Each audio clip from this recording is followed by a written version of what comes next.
Battle of the Bands.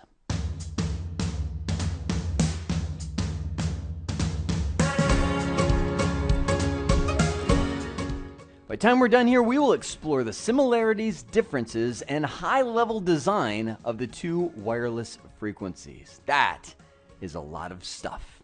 And that's kind of where I left off in the last nugget. Was I went through and kind of left it as a cliffhanger on the two frequencies that we care about, which is going to be the 2.4 gigahertz and the 5 gigahertz frequency. Now, I'm going to start off by bridging the last nugget to this one, which is these are two frequencies that are just that. Frequencies that are used to send zeros and ones over the air, which establishes the network communication.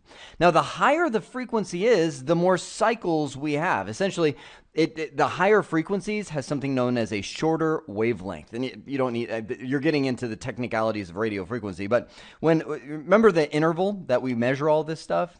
What was the time? 1 second, right?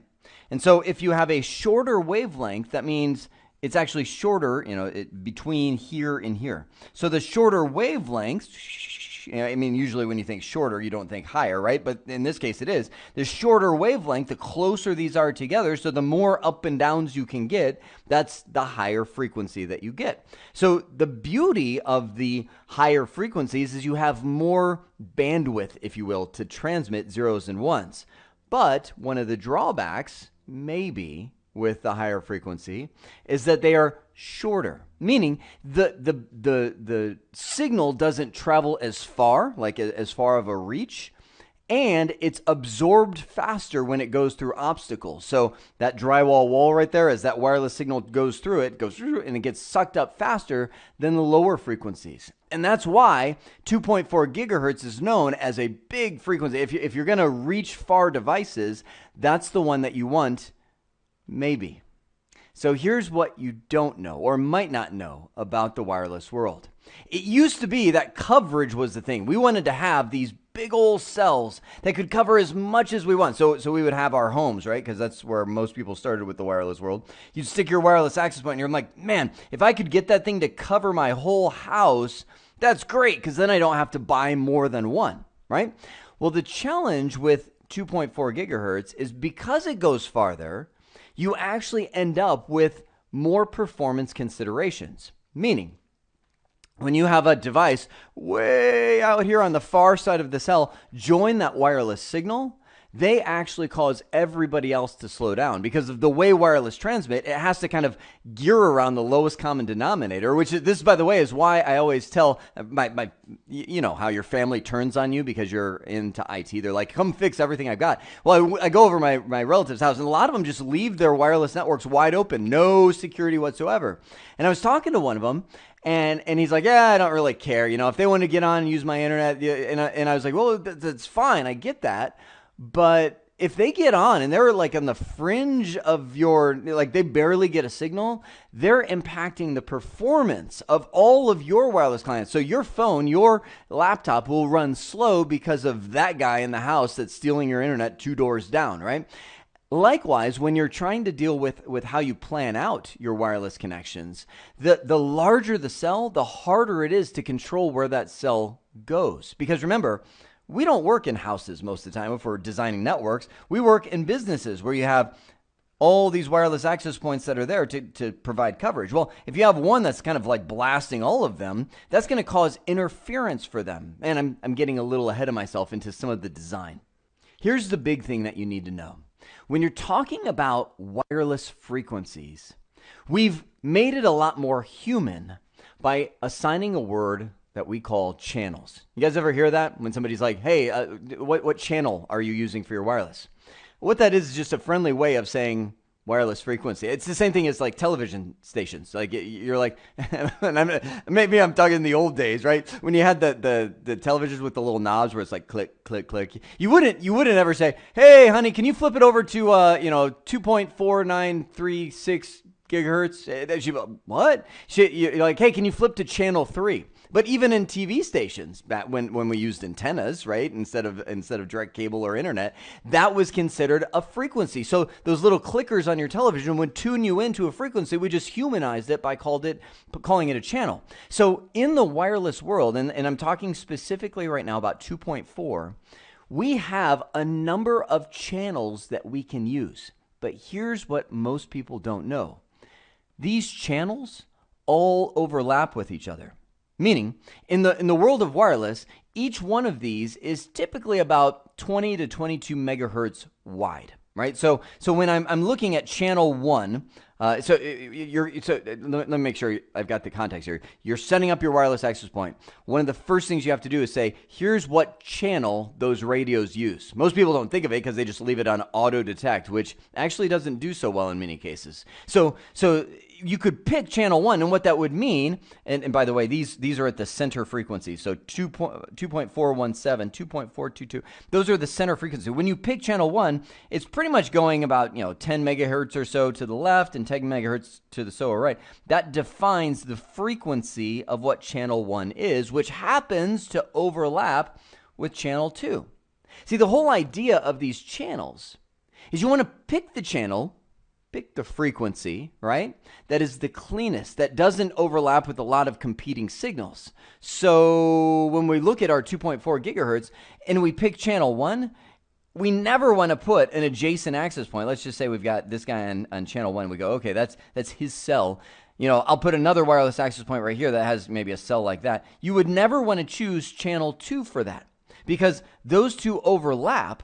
And thus, you end up interfering with each other to where you're going to get really poor performance, really poor signal strength right here because you're going to get a whole bunch of garbage data. Truth be told, if you're going to do this, it's better off to keep them both on channel 1 than to have frequencies that are slightly off. And the reason why is because most access points can actually detect competing signals within the same frequency. And they'll be like, okay, I see somebody sending, I won't send right now. I see somebody, now it's clear, I can go ahead and send. But if you have slightly different channels, they can't understand each other. They just see noise, right? And so they'll send data. It's like, oh, that got scrambled. Let's try again. Oh, so they just see noise and they're just running into noise again and again and again. So in the 2.4 gigahertz space, you really only have 3 clean channels. 1, 6, and 11, right? Technically speaking, you have 3 non-overlapping frequencies, right? That's the big thing that you want to know. And now you might say, well, wait a sec. I've got a neighbor right now that's using channel 3. Does that mess me up? Yeah, it does, because that's now overlapping with both channel 1 and channel 6. They just took out your 2 clean channels. So what are your options at that point? I mean, looking at this picture, well, you could go crazy and you could be like, okay, well, channel 8 looks like it picks up, so I could pick channel 8, 9, 10, but I would probably just go for straight 11 because chances are good if you pick 8, you're going to start overlapping with some neighbor on 6 and say, so the best advice is to stay on the true 1, 6, 11 channels. Now, you might say, well, can I do something about that neighbor? Yes, you can. if you're that kind of guy, you go bang on the door. Hey, buddy, but there's no government agency, if you're wondering that will come in and be like, I'm sorry. Remember, this is amateur frequencies. These are unrestricted. As long as you're not being malicious, and choosing channel 3 is not malicious as much as you want to debate it, you're good. They're not going to come after you. And that's so all of this leads me to show you. This is why 5 gigahertz is the darling of the frequencies, right? When they created 5 gigahertz, not only does it not transmit as far, and remember, that's a good thing because you can design your cells to be these little compact things that don't overlap. I'll talk about wireless design in just a second. But look at this. This is the currently available channels, and then the new channels, which now this picture is a little bit old. The new channels that have been released over the years, and each one of these, I mean, this would be like your 1, 6, 11, right? That's in the 5 gigahertz space. You've got all these channels that are non-overlapping. Whoops, same stuff. But this is the main thing I want you to see. In the 5 gigahertz space, you can actually bond the channels together. You can say, you know what, we're so good. We've got so much spectrum of that frequency to use. We've designed our network to where we've really provisioned our channels well. We can combine these together to get the 40 or the 80 megahertz, or even if you're crazy, I've never seen somebody do this. It's possible. You could take out a whole 4-channel spectrum, and that's when you start getting some of the gigabit Wi-Fi speeds, is by just using more of that frequency. But I want to make sure you guys catch this. It's a big deal. Frequency is frequency. Once it's gone, it's gone. It's not like you can be like, hey, I'm going to go add some more frequency, right? That would take an act of the FCC and all the regulating bodies. I mean, it's not like when we think of the cabled world, we're like, oh, we'll add another cabled connection, right? We'll bond those links together. When you're talking about wireless, the frequency is a limited space, and once you've exhausted it, you're done. And that's one of the big challenges that you'll run into.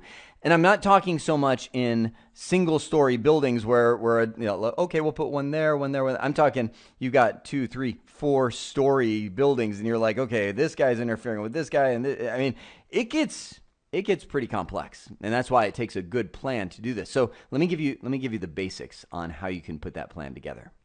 When you're designing your wireless cells, the goal is to have non-overlapping channels. Now, I didn't say non-overlapping wireless access points because you need to have that overlap. Let's just say in the middle we've got our wireless access points, right? They're signaled out. You want to have an overlap, and you'll see different recommendations, 15% to 20% overlap, because if you don't if you put them right next to each other, then you're going to have these dead zones in there. So you want to have that overlap, but you want to make sure. So if I'm designing for 2.4 gigahertz, I want to make sure that channel 1, channel 6, channel 11, and then I go 1 right here, right? Because I'm no longer interfering with that, channel 11 right here. So you start strategizing your layout for these wireless access points and how those cells should be designed.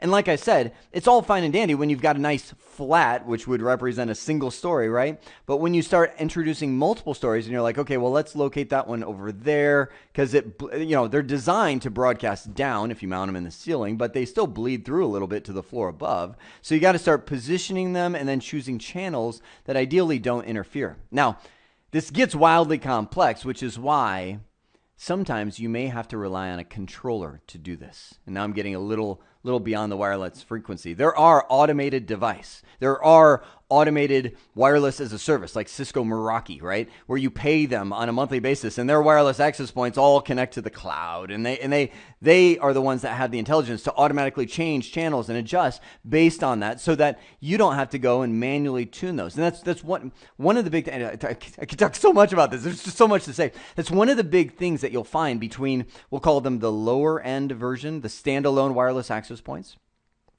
which usually don't have controllers, don't have a lot of automation to them, is you have to configure them one by one and set each one of the channels. You have to design the whole thing. Whereas the automated ones, you're going to pay more for them, but they can get in there and auto-configure themselves so you can understand the theory, so you can troubleshoot, but you don't have to worry about laying out a schematic. And this is just 2.4 gigahertz. Yeah, when you start optimizing your spectrums, you have to say, okay, well, I'm going to maybe turn off the 2.4 on that radio and that radio. Maybe we'll just have 5 gigahertz on all of them because we've got, so there's just a lot of thought that goes into it. But the big picture mindset you want to have, because, and the only reason I emphasize this, when I first got into wireless, I'm like, oh, you set them all to the same channel. No, it's really bad.